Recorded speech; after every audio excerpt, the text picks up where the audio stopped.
ఈ యూట్యూబర్ కోమలి ఆత్మహత్య ఫస్ట్ లో అఖిల్ రెడ్డి చేశాడు అన్నట్టుగా కూడా వార్తలు వచ్చాయి. బట్ ఇప్పుడు పోలీస్ ఎంక్వైరీ ఆల్రెడీ ప్రాథమికంగా ఎంక్వైరీ చేశారు. ఎందుకంటే కోమలి తల్లి వరలక్ష్మి రాయదుర్గం పోలీస్ స్టేషన్కి వెళ్ళి కేసు పెట్టింది. నా కూతురి మరణానికి అఖిల్ రెడ్డే కారణం, అతన్ని అరెస్ట్ చేయండి, అతనే నా కూతుర్ని చంపేశాడు అన్నట్టుగా, ఇండైరెక్ట్గా చంపేశాడు అన్నట్టుగా ఆమె కేసు పెట్టింది. దాని మీద పోలీసులు అఖిల్ రెడ్డిని నిన్న అదుపులోకి తీసుకొని చాలా విస్తృతంగా అతన్ని ప్రశ్నించారు. చాలా గంటల పాటు అతన్ని ప్రశ్నించారు. అతని స్నేహితులను కూడా ప్రశ్నించారు. అట్లాగే అతని దగ్గర ఉన్న ఫోన్ తీసుకొని మెసేజ్లు, కాల్ రికార్డ్స్ ఇవన్నీ కూడా పరిశీలించారు. అట్లాగే ఆ అమ్మాయి ఫోన్లో మెసేజ్లు, కాల్ రికార్డ్స్ పరిశీలించారు. అట్లాగే ఆ అమ్మాయి డైరీ కూడా స్వాధీనం చేసుకున్నారు. ఆ డైరీలో అమ్మాయి ఏమేమి రాసుకుంది అవన్నీ చేశారు. అట్లాగే అమ్మాయితో ప్రజెంట్ ఒంటరిగానే అమ్మాయి ఉంటుంది అక్కడ. కానీ గతంలో మానస అనే ఒక అమ్మాయితో రూమ్మేట్గా ఉన్నది. సో మానసను కూడా చేస్తున్నారు. సో ఇప్పటి వరకు వాళ్ళ ప్రాథమిక విచారణలో తేలిన అంశాలని రాయదుర్గం సిఐ వెంకన్న నిన్న మీడియాతో మాట్లాడారు.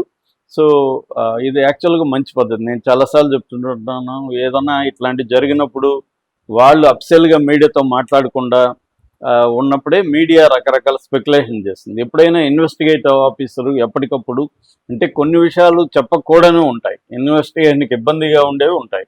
ఇబ్బంది లేని అంశాలను ఎప్పటికప్పుడు మీడియాకి చెప్తుంటే అఫిషియల్ వెర్షన్ మాత్రమే సర్క్యులేట్ అవుతుంది. సో ఆ రకంగా రాయదుర్గం పోలీసులను అభినందించాలి. వాళ్ళు ఇమ్మీడియట్గా రంగంలో ఎదిగారు, ఇన్వెస్టిగేట్ చేశారు.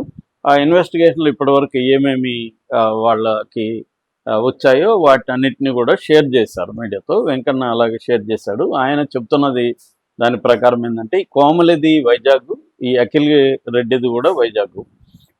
కోమలి చదువుకోవడానికి హైదరాబాద్కి వచ్చింది. ఇక్కడ మేనమామలు వాళ్ళ అక్క మామ ఉంటే వాళ్ళ ఇంట్లో ఉండి చదువుకుంటుంది.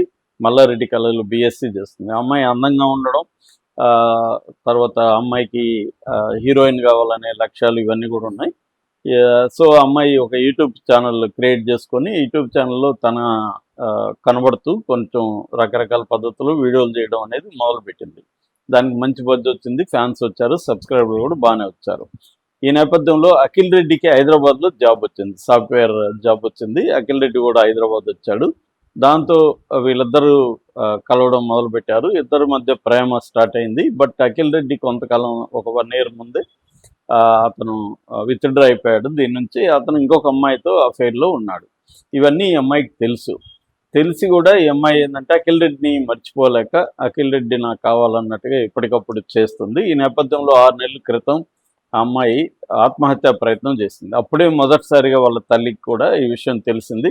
అప్పుడు తల్లి కూడా అఖిల్ రెడ్డికి ఫోన్ చేసి అడిగింది, నువ్వు ఇట్లా మా అమ్మాయిని లవ్ చేస్తున్నావా, నువ్వు పెళ్లి చేసుకో మా అమ్మాయిని అంటే, లేదండి నేను మీ అమ్మాయిని లవ్ చేయట్లేదు, నాకు వేరే అమ్మాయి ఉంది, నేను ఆ అమ్మాయిని పెళ్లి చేసుకుంటానని అఖిల్ రెడ్డి చెప్పాడు. అప్పుడు తల్లి కూడా ఈ అమ్మాయితో అతనికి ఇష్టం లేదంటున్నాడు కదా, వదిలేసి నువ్వు నీ కెరీర్ మీద ఫోకస్ చెయ్యి, నువ్వు హీరోయిన్ కావాలనుకున్నావు కదా, దాని మీద ఫోకస్ చెయ్యి అనేది ఆమె సలహా ఇచ్చిందని చెప్తున్నారు. సో కానీ ఈ అమ్మాయి ఏంటంటే అతను మర్చిపోలేకపోతుంది, అతనితో ఒక రకమైన అడిక్షన్ ఉన్నట్టుగా అర్థమవుతుంది. దాంతో సూసైడ్ నుంచి బయటపడినా కూడా మళ్ళీ అదే థాట్స్ ఉండడం, దాంతో అప్పుడప్పుడు అతనితో ఫోన్లలో మాట్లాడడం, చాటింగ్ చేయడం చేస్తుంది. ఈ క్రమంలో 21వ తేదీ రాత్రి అతన్ని నీతో ఒకసారి మాట్లాడాలరా అన్నప్పుడు ఇతను వెళ్ళాడు. రాత్రి అంతా కూడా వాళ్ళు ఇదే డిస్కస్ చేసుకున్నట్టుగా చెప్తున్నారు. అమ్మాయి బిర్యానీ కూడా అతని కోసం ఆర్డర్ ఇచ్చింది. సో అప్పుడు కూడా అతను క్లియర్గా చెప్పింది, నేను నిన్ను లవ్ చేయట్లేదు, లవ్ చేయలేను కూడా, నేను ఆల్రెడీ వేరే అమ్మాయిని లవ్ చేస్తున్నాను అతను క్లియర్గా స్పష్టంగా చెప్పినట్టు తెలుస్తుంది. దాంతో మార్నింగ్ అతను బయలుదేరి వెళ్తున్నప్పుడు అమ్మాయి ఇంటికి ముందు వచ్చి వెళ్తుండడం చూడడం అనేది కూడా సీసీటీవీ ఫుటేజ్లో కూడా పోలీసులకి దొరికింది, చూశారు. సో క్లియర్గా ఏంటంటే చివరగా ఇతను నా కోసం వస్తాడా ఉంటాడా అనేది తేల్చుకోవడానికి అమ్మాయి అక్కడ అతన్ని పిలిపించినట్టుగా ఉంది. అతను క్లియర్గా నేను నిన్ను ప్రేమించట్లేదు, నేను పెళ్లి చేసుకోలేను, నాకు ఆల్రెడీ ఇంకొక అమ్మాయితో అఫైర్ ఉంది, నేను అమ్మాయిని పెళ్లి చేసుకుంటానని క్లియర్గా చేశాడు. సో ఆ అమ్మాయి ఇక నాకు ఇతను దక్కడు, సో ఇతను లేకుండా నేను బతకలేను అనే ఒక నిర్ణయానికి వచ్చి ఆ అమ్మాయి ఊరేసుకొని చనిపోయినట్టుగా చెప్తున్నారు. సో ఇప్పుడు ఆ అమ్మాయి డైరీలో ఏం రాసింది అనేది కూడా మీడియాకి వచ్చింది. ఆ డైరీలో రాసిన చదివితే కూడా మనకి కొంత ఈ అమ్మాయి కన్ఫ్యూజ్గా ఉంది, మెచ్యూరిటీ లేదు ఈ అమ్మాయికి అనే విషయాలు మనకు అర్థమవుతాయి. ఎందుకంటే పరస్పరం కాంట్రడిక్టరీగా రాసింది. అదే నేను ముందుకు సాగడానికి భయపడుతున్నాను, ఒకవేళ అతను తిరిగి వస్తే పరిస్థితి ఏంటి, తిరిగి వస్తే మళ్ళీ నేను వదిలేయాలి కదా, కానీ అతను నా వాడు కాదు, కానీ నా లోపల ఒక చిన్న భాగం మాత్రం ఎదురు చూస్తుంది అతని కోసం, నా మనసు ఏదో ఆశిస్తుంది, ఒకరోజు నన్నే ఎంచుకుంటాడు అని చెప్తుంది. అంటే తిరిగి వస్తాడు, వస్తే నేను వదిలేయాలి కదా అంటుంది, ఒకరోజు నన్ను ఎంచుకుంటాడు అప్పుడు నేను ఏం చేయాలంటుంది. అంటే ఒక క్లారిటీ లేదు. ఆ అమ్మాయికి అతను కావాలని అయితే ఉంది, కానీ అతను రాడనే ఒక ఇది ఉంది, మళ్ళీ వస్తే బాగున్నానుంది, వస్తే నేను వదిలేయాలని ఉంది. ఈ కన్ఫ్యూజన్ ఉంది. అంటే ఒక్కొక్కసారి ఏమవుతుందంటే లవ్ అనేది పైకి లవ్గా కనిపిస్తుంది, కానీ అది ఇగో ప్రాబ్లమ్స్. అంటే వీళ్ళు నన్ను రిజెక్ట్ చేశాడు అనేదాన్ని తట్టుకోలేరు చాలామంది.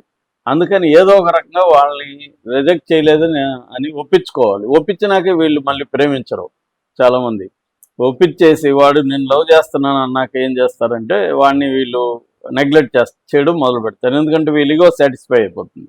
ఇది ఎక్కువ ఈ గేమ్ అనేది ఎక్కువ అబ్బాయిలు ఆడతారు, అమ్మాయిలు ఆడతారు. అమ్మాయిలకి ఎక్కువ ఈ లక్షణం ఉందని సైకాలజిస్ట్ చెప్తారు.